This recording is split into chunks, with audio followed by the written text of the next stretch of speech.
काही ठिकाणं, काही माणसं आणि काही वेळा या एकमेकाशी एवढ्या निगडीत असतात की त्यांची तिथे आल्यानंतर आठवण आल्याशिवाय राहत नाही.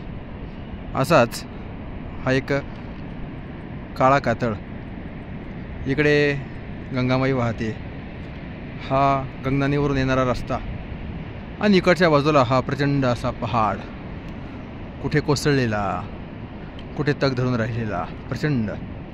आणि हेच ते ठिकाण 2 वर्षापूर्वी जिथे आम्हाला महाराष्ट्रीयन यात्रेकरू भेटले होते, ज्यांच्यामध्ये आमच्या भगिनी अर्चनाताई गिरी यांची भेट झाली. इथेच त्यांनी आम्हाला डबा दिला.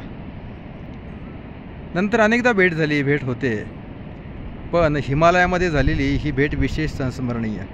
आपल्याकडची, आपल्या जवळची माणसं ज्यावेळेला आपल्याला दूरच्या प्रदेशामध्ये भेटतात ना, त्यावेळेला ते एक वेगळं प्रेम, वेगळी आपुलकी त्या ठिकाणी निर्माण होते. त्या घटनेला 2 वर्ष होऊन गेलीत, पण त्या आठवणी अजूनही ताज्या आहेत. आणि माणसाचं आयुष्य म्हणजे काय हो? कटू गोड आठवणींचं संमिश्रण. एक सुंदर अशी आठवण.